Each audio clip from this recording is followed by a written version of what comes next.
Baik, Assalamualaikum warahmatullahi wabarakatuh, teman-teman 4C pada mata kuliah sosial media strategis. Di sini saya ingin menyampaikan sebuah edition. Edition itu maksudnya tambahan dalam konteks mata kuliah yang kita jalani bersama, yaitu sosial media strategis. Tambahan ini berupa content planning. Jadi materi tambahnya tentang content planning, bagaimana cara membuat rencana konten. Ya, dari judulnya aja content planning ya. Di sini kita lihat. Ini filenya, nanti saya share semuanya. Teman-teman yang penting tahu dan mengerti supaya di semester depan itu tidak gelagapan lagi, atau dalam membuat konten itu teman-teman bisa tahu cara membuat perencanaan konten yang baik tuh bagaimana, terus apa tujuan dan fungsi ketika kita membuat konten planning. Salah satunya adalah agar konten yang kita buat itu bisa lebih konsisten untuk dibuatnya, karena sudah diplankan dengan baik. Nanti di bulan Januari itu kontennya itu ada misalkan 30 konten, yang mana setiap harinya gitu sudah ditentukan isi-isi atau elemen-elemen di content planning itu. Nah, apa saja elemen-elemen di content planning, saya akan kasih gambaran atau bahas di sini ya, teman-teman. Yang pertama, dari paling kiri dulu, di sini ada tema kampanye per pekan. Jadi kita kayak per pekannya tuh, kalau udah 1 bulan ada 4 pekan, biasanya kita nentuin tema secara globalnya. Di sini temanya ada 4 ya. Sebenarnya dari konsep AIDA dan tambahannya pakai conviction, jadi AIDA ya. Ada attention, terus ada juga interest, ada juga desire, dan conviction yang baru ini. Yang terakhir adalah action seperti biasa. Nah, maksud dari tema kampanye per pekan tuh, dalam satu pekan dalam satu bulan tertentu, misalkan di minggu pertama di dalam bulan tersebut, ya udah kita mau bikin dulu tema konten-konten yang isinya tuh tentang menarik perhatian dulu. Contoh kenapa menarik perhatian, karena misalkan produk kita baru launching konten pertama kali ya, maka dari itu kontennya harus yang menarik perhatian dulu, yang masih tahu siapa kita, kayak brand awareness gitu kan. Kemudian goalnya, kalau misalkan kita attention, menarik perhatian, ya bisa apa aja di sininya. Kita bisa like and view minimal at least, terus komen dan share. Ini sebenarnya sesuai dengan yang ini, yang kedua. Kalau misalkan kalau kita niatinnya untuk action, berarti di sini bukan lagi like and view, bisa aja jadi kayak aksi gitu kan. Jadi warnanya sesuai dengan di sininya ya, teman-teman. Gitu. Maka sesuaikan aja di sini. Nah, kalau nanti bikin konten, samain. Kalau attention ya goalnya pasti yang warna biru, warna hijau tua juga gitu. Nah, kalau niche ini beda ya, warnanya nggak mesti sama. Cuman di sini teman-teman, niche itu ada 3. Dalam konten yang berselebaran di media sosial itu kan garis besarnya ada 3. Ada wealth, kekayaan, yaitu ngomongin tentang uang, bagaimana dapat cuan, bla bla bla gitu ya. Kemudian juga tentang kesehatan. Kalau ini kan tentang skincare, tentang pola makan, hidup sehat, gaya hidup, bla bla bla. Tentang kesehatan rambut gitu, herbal, obat-obatan, itu lebih ke health gitu ya biasanya. Ada juga yang tentang relation itu kayak percintaan, asmara, konflik, dan lain sebagainya. Di dalam niche ini yang ditentukan di content planning di kita itu pakainya niche evergreen. Apa niche evergreen? Yaitu niche atau selera, atau bukan selera ya, lebih tepatnya itu warna mungkin. Niche itu yang gak pernah mati dan semua orang membutuhkan. Jadi gitu ya, niche itu kan warna konten gitu ya. Istilah katanya tuh tentang konten-konten yang tidak pernah mati. Kalau kita ngebahas 3 ini tadi, relations, wealth, dan health ya, maka 3 ini ya selalu diminati gitu. Intinya itu teman-teman.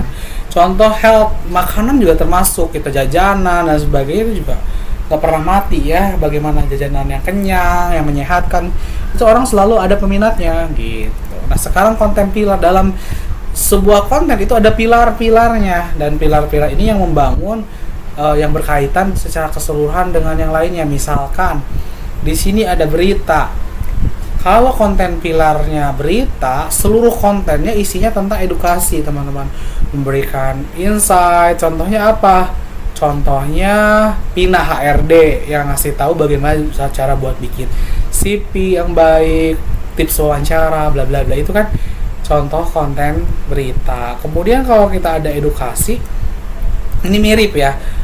Salah yang tadi saya sebutkan tuh, yang Pina itu lebih ke edukasi teman-teman, bagaimana cara mengedukasi melakukan sesuatu yang benar, termasuk kayak olahraga, terus membuat CV yang baik dan benar. Nah kalau berita ini bukan yang Pina tadi, berita itu lebih ke informasi yang aktual di sekitar kita yang terjadi. Itu misalkan ada kejadian apa, terus kita bahas. Itu ada misalkan Peggy ditangkap sebagai tersangka pembunuhan Pina, itu kan di berita. Kemudian kalau misalkan berita tersebut ya di reaction, ya maksudnya ke reaksi teman-teman gitu. Ada reaksi internal dan reaksi eksternal. Jadi reaksi internal itu ya kita ngasih reaksi dari kita ya secara internal. Dan kalau reaksi eksternal ini nggak tahu saya bedanya apa ya, nanti teman-teman bisa cari sendiri. Yang pokoknya reaksi itu ya kita ngasih reaction gitu. Biasanya juga stitch dulu video orang lain gitu. Kemudian ada story. Kalau story lebih ke story tentang kayak daily life gitu kan. Satu hari bersama yoga, misalkan satu hari bersama Dinda, itu kan lebih ke konten-konten story yang ngasih tahu gambaran kehidupan atau cerita tentang si orang yang in frame dalam konten tersebut.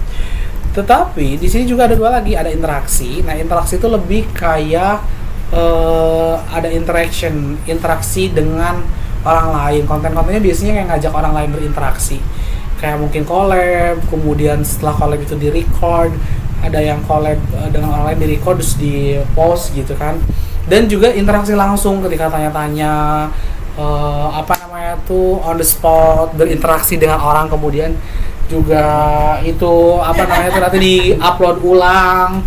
Dan kemudian ada hiburan yang terakhir. Ini hiburan lebih ke ya bisa gabungan dari konten-konten yang lainnya, mungkin juga ada interaksinya tapi yang hiburannya. Misalnya banyak orang ya di situ ya ada main game terus lempar bola, nanti kalau gol dapat minyak goreng kan kayak gitu.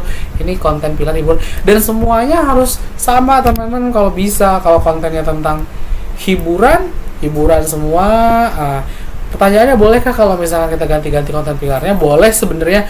Ini cara mengemasnya aja. Tadi saya bilang harus sama, tapi yang harus sama itu lebih ke niche-nya. Kalau niche-nya misalkan kita tentang kesehatan gitu ya, atau misalkan tentang ya kesehatan tentang apa, tentang makanan, kita punya produk makanan yang dijual atau produk obat herbal, nanti cara ngemasnya bisa dengan hiburan, minggu selanjutnya atau di hari selanjutnya dengan interaksi, atau juga dengan edukasi ya, dengan konsep berita juga, berita bahwa sekian persen orang meninggal karena apa dan solusinya obat herbal kita. Jadi konten pilar ini sebenarnya bisa beda-beda, tapi yang kalau niche ini ya harus bisa satu warna ya teman-teman, karena namanya niche itu benar warna konten kita yang bisa mewarnai seluruh warna konten itu yang satu ragam gitu. Dan di sini juga ada tema konten. Sebenarnya ini kayak mubazir ya. Ada tema konten juga. Ya sama aja kan di sebelah kiri juga, tapi ya gak apa-apa lah kita bahas aja. Lebih spesifik dari salah satu konten pilar, misalkan di sini dibaca edukasi itu misalkan edukasi, temanya kontennya tentang tips and tricks. Ya tutorial, checklist ya, lebih ke nanti di sini kita bisa lihat tema kontennya. Pertanyaan terbuka, opini, wawancara, reportase secara langsung, ikut tren, rutinitas daily vlog, peniruan memes. Ya ini temanya bisa dipilih ya, nanti kalau misalkan ngikutin tren, oh tren yang lagi tren apa ya, ikutin tren aja. Kalau kita wawancara, podcast, kita bisa dilihat di sini ya, bisa juga wawancara. Ya kalau kita bisa opini berlawanan, misalkan kayak nge-stitch video orang dan berbeda pendapat dengan orang yang di-stitch, ini bisa aja kayak gini. Terus bentuk kontennya lebih ke bentuknya ya, nanti kan bisa foto yang berslide-slide itu atau poster. Nah carousel ini hampir mirip sama foto yang berslide-slide, atau audio kayak gambar aja satu gitu ya. Biasanya cuma gambar tapi ada teks-teksnya tapi isinya audio, itu juga boleh. Sama. Dan ini juga ada video. Nah kalau video lebih secara keseluruhan, kalau di TikTok itu video pasti teman-teman ya. Ini tinggal pilih aja, ukuran rasionya sampai ditentuin, masya Allah ya, 1:1. Yang ini persegi 4:5, 5/4, 16/9. Nih terlalu detail ya menurut saya, tapi oke lah, kita bahas aja, yang penting teman-teman tahu. Nah referensi tema konten ini maksudnya dari konten serupa yang menginspirasi teman-teman apa. Terus kemudian ada alur, ada alasan. Wah aduh, alurnya sampai dijelasin. Ini sebenarnya alur tuh lebih ke scene ya, misalkan scene 1 ngapain dulu, scene kedua terus itu ngapain, yang ketiga apa, adegan-adegannya dibahas gitu ya. Alasan kenapa alur itu tersebut ya jelasin aja. Nah ini baru nama talentnya siapa, nanti yang in-frame itu siapa. Kalau kita sebagai sosial media content planner, seorang orang yang membuat rencana konten, harus bisa nentuin, oh di konten yang ke-1 atau konten di minggu pertama tuh talentnya si Anu gitu, bisa ditulis ya. Ini talent itu lebih kayak KOL juga bisa gitu kan, orang yang berpengaruh gitu ya di pembahasan tersebut. Wah ini copywritingnya relating, experience, applying, collaborating, transferring.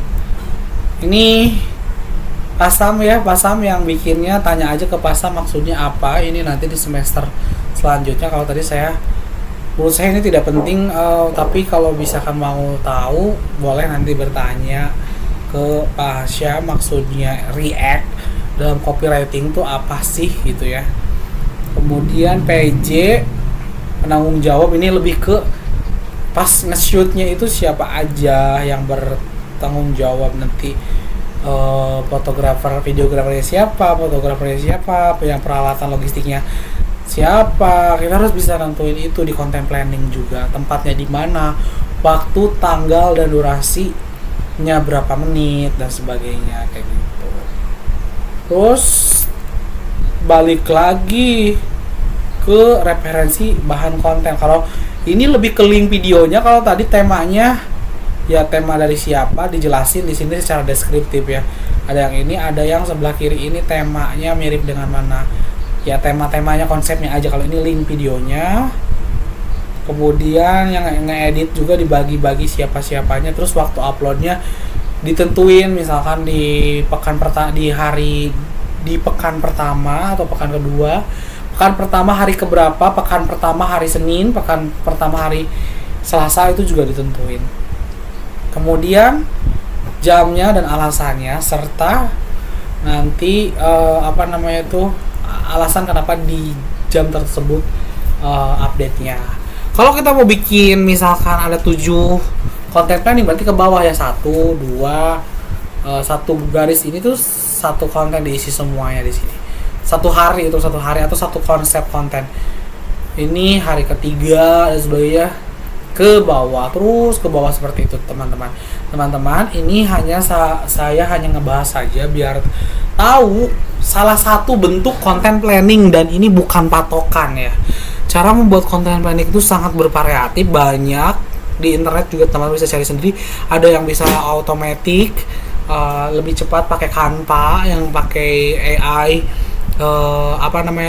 support. Jadi nanti ada AI-nya juga bisa ngegunain TikTok Creative Center juga bisa. Mungkin di lain waktu saya jelaskan. Kalau ini konsep content planning hanya dari kreasi Pasam aja.